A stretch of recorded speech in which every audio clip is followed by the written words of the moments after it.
ಕಡ್ಡಾಯ ಹಾಜರಾತಿ ಆದೇಶಕ್ಕೆ ಸರ್ಕಾರಿ ನೌಕರರು ತಂಡ ಹೊಡೆದಿದ್ದಾರೆ. ಅಯ್ಯಯ್ಯೋ ನಮಗಾಗಲ್ಲಪ್ಪ, 10 ಗಂಟೆಗೆ ಬರೋದಕ್ಕೆ ಸಾಧ್ಯವೇ ಇಲ್ಲ ಅಂತ. ಪ್ರತಿದಿನ ಸರ್ಕಾರಿ ನೌಕರರು ಕರ್ತವ್ಯ ಆಪ್ನಲ್ಲಿ ಹಾಜರಾತಿನ ಹಾಕಲೇಬೇಕಲ್ಲ ಕಡ್ಡಾಯವಾಗಿ.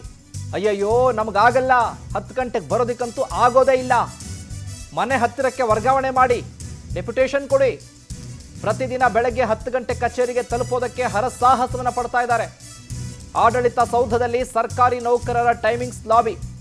ಎಐ ಕಣ್ಣಿಗೆ ಹೆದರಿ ಮಂತ್ರಿ ಶಾಸಕರ ಮನೆಗೆ ನೌಕರರು ದೌಡಾಯಿಸ್ತಾ ಇದ್ದಾರೆ. 42 ಇಲಾಖೆಗಳಲ್ಲಿ ಈಗಾಗಲೇ ಎಐ ಹಾಜರಾತಿ ವ್ಯವಸ್ಥೆ ಕಡ್ಡಾಯ ಮಾಡಲಾಗಿದೆ.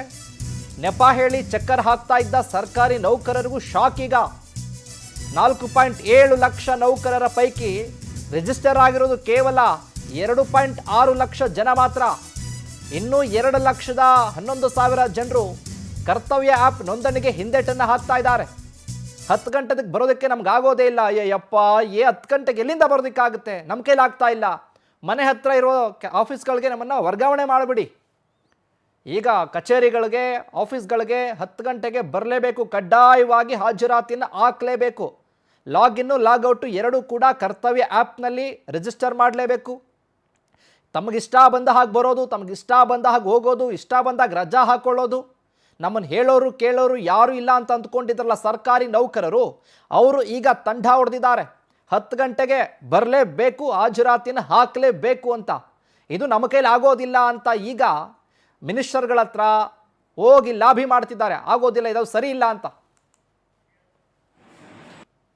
ಹಾಜರಾತಿ ಯೋಜನೆಯನ್ನ ರಾಜ್ಯ ಸರ್ಕಾರ ಆಡಳಿತ ಸುಧಾರಣಾ ಆಯೋಗದ ವರದಿ ಮತ್ತು ಬಜೆಟ್ ಡಿಸಿಷನ್ ಮೇಲೆ ಈಗ ಸಂಪೂರ್ಣವಾಗಿ ಜಾರಿಗೆ ತಂದಿದೆ. ಈ ಹಿಂದೆನೂ ಕೂಡ 10ರಿಂದ 5:15 ಇರಬೇಕು ಅನ್ನುವಂಥದ್ದು ನಿಯಮ. ಆದರೆ ಟೈಮನ್ನು ಒಂದು ಪಂಕ್ಚುಯಾಲಿಟಿಯನ್ನು ಮೇಂಟೈನ್ ಮಾಡಬೇಕು, ಟ್ರಾನ್ಸ್ಪರೆನ್ಸಿ ತರಬೇಕು, ಆಡಳಿತದಲ್ಲಿ ಶಿಸ್ತು ತರಬೇಕು ಅಂತೇಳಿ ಪಾಲಿಸಿಗಳನ್ನು ತೆಗೆದುಕೊಂಡು ಬಂದಿದ್ದಾರೆ. ಕಳೆದ 2 ವರ್ಷಗಳಿಂದ ಆರೋಗ್ಯ ಇಲಾಖೆ ಪೈಲಟ್ ಆಗಿ ತೆಗೆದುಕೊಂಡು ಯಶಸ್ವಿಯಾಗಿ ಆ ಕೆಲಸ ನಡೆದಿತ್ತು, ಕ್ಯಾಂಪ್ಸ್ ಯೋಜನೆ. ಈ ವರ್ಷದಿಂದ ಶಿಕ್ಷಣ ಇಲಾಖೆ ಒಳಗೊಂಡಂತೆ ರಾಜ್ಯದ ಎಲ್ಲ ಇಲಾಖೆಗಳಿಗೂ ಕೂಡ ಈ ಯೋಜನೆಯನ್ನು ವಿಸ್ತರಿಸಬೇಕು ಅಂತೇಳಿ ಈಗಾಗಲೇ ಪ್ರಯತ್ನಗಳು ನಡೆದಿದೆ, ಮಾಡ್ತಾ ಇದ್ದಾರೆ.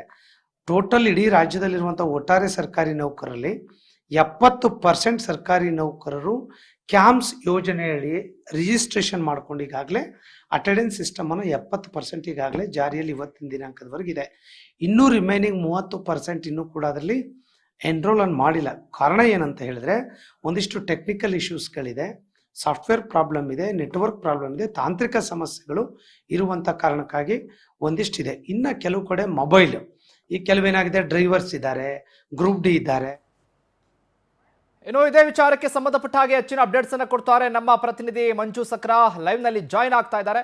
ಮಂಜು, ಗಮನಿಸ್ತಾ ಇದ್ದೀವಿ ಸರ್ಕಾರಿ ನೌಕರರು 10 ಗಂಟೆಗೆ ಬರೋದಕ್ಕೆ ಕಷ್ಟ ಆಗ್ತಾ ಇದೆಯಂತೆ, ಹಾಗಾಗಿ ಅಪ್ಡೇಟ್ಸ್ ಕೊಡೋದಾದ್ರೆ ಏನು ಹೇಳ್ತೀರಿ?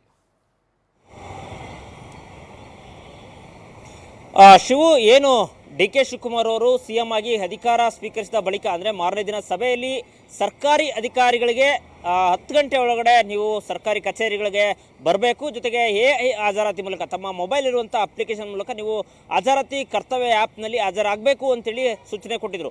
ಸುಮಾರು ಈಗಾಗಲೇ 20 ದಿನ ಕಳೀತಾ ಇದೆ. ಸೊ ಈಗಾಗಲೇ ಸರ್ಕಾರ 42 ಇಲಾಖೆಗಳಿಗೆ ಎಐ ಹಾಜರಾತಿಯನ್ನು ಅಂದರೆ ನಿಗದಿಪಡಿಸಿರುವಂಥದ್ದು.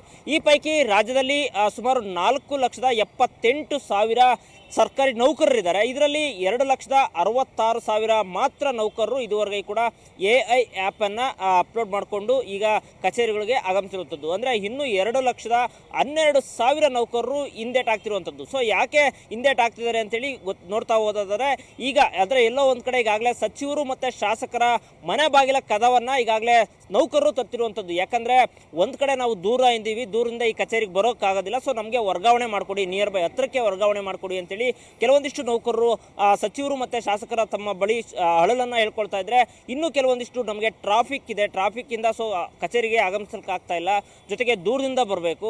ಸೊ ಹೀಗಾಗಿ ಒಂದಿಷ್ಟು ಕಾರಣಗಳನ್ನು ಹೇಳಿಕೊಂಡು ಎಲ್ಲೋ ಒಂದು ಕಡೆ ಸರ್ಕಾರಿ ನೌಕರರು ಆ್ಯಪ್ ಮೂಲಕ, ಕರ್ತವ್ಯ ಆ್ಯಪ್ ಮೂಲಕ ತಮ್ಮ 10 ಗಂಟೆಗೆ ಬಂದು ನೋಂದಾಯಿಸ್ಕೊಳ್ತಾ ಇಲ್ಲ. ಸೊ ಹೀಗಾಗಿ ಇನ್ನೂ 2,12,000 ನೌಕರರಿದ್ದಾರೆ. ಇವರು ಇನ್ನೂ ಎಷ್ಟು ದಿನ ಎಷ್ಟು ದಿನದೊಳಗಡೆ ಈ ಒಂದು ಕರ್ತವ್ಯ ಆ್ಯಪ್ ಜಾರಿ ಮೊಬೈಲಲ್ಲಿ ಅಪ್ಲಿಕೇಶನ್ ಡೌನ್ಲೋಡ್ ಮಾಡಿಕೊಂಡು ಯಾವಾಗ AI ಮಾದರಿ ಮೂಲಕ ಹಾಜರಾತಿ ಆಗ್ತಾರೆ, ಜೊತೆಗೆ 10 ಗಂಟೆ ಒಳಗಡೆ ಯಾವಾಗ ಸರ್ಕಾರಿ ಅಧಿಕಾರಿಗಳಿಗೂ ಕಚೇರಿಗೆ ಬಂದು ಸಾರ್ವಜನಿಕರ ಕುಂದುಕೊರತೆಗಳು ಸಮಸ್ಯೆಗಳನ್ನು ಈಡೇರಿಸ್ತಾರೆ ಅಂತೇಳಿ ಕಾದು ನೋಡಬೇಕಾಗುತ್ತೆ ಶಿವು. ಥ್ಯಾಂಕ್ ಯು ಮಂಜು ಸಕ್ರ ನಿಮ್ಮೆಲ್ಲ ಮಾಹಿತಿಗಾಗಿ.